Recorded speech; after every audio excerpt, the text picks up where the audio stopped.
پیدا شد ماهی مظلوم از رود ظلم به سمت دریای آزادی. روشن شد از نور بم تن تانکای فولادی، لرزید از موج صوت تن کاخهای پوشالی.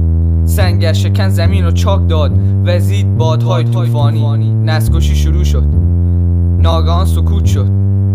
شعر رپ من توی گوش شهر فرو شد. گاز سمی گرفته فضا رو، این غار وحشی برشته لبا رو. یک مرتبه سقف آسمون ریخت با یک تراکم.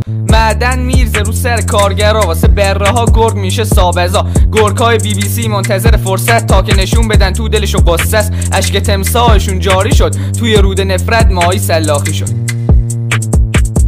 آسمون سرخ شده، سرخ‌تر از خون مظلوم تو تن کبوتر سرب شده وایستاده چرخ گردون. آسمون سرخ شده، سرخ‌تر از خون مظلوم تو تن کبوتر سرب شده وایستاده چرخ گردون.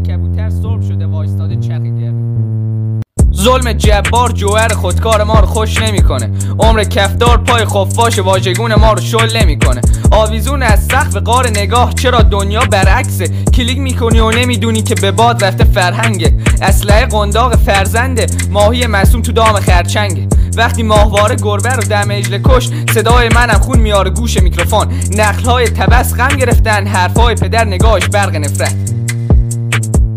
آسمون سرخ شده، سرخ‌تر از خون مظلوم تو تن کبوتر سرب شده وایستاده چرخ گردون. آسمون سرخ شده، سرخ‌تر از خون مظلوم تو تن کبوتر سرب شده وایستاده چرخ گردون.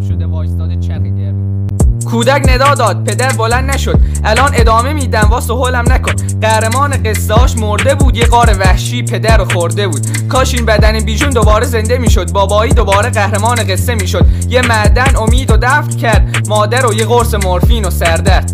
به گل نشسته کشتی شهر اندوه لباس مشکی.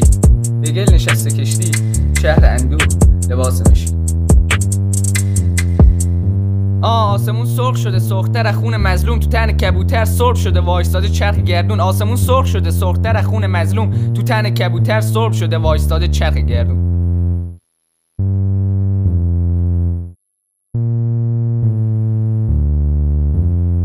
آسمون سرخ شده، سرخ‌تر از خون مظلوم تو تن کبوتر سرب شده وایستاده چرخ گردون. آسمون سرخ شده، سرخ‌تر از خون مظلوم تو تن کبوتر سرب شده وایستاده چرخ گردون.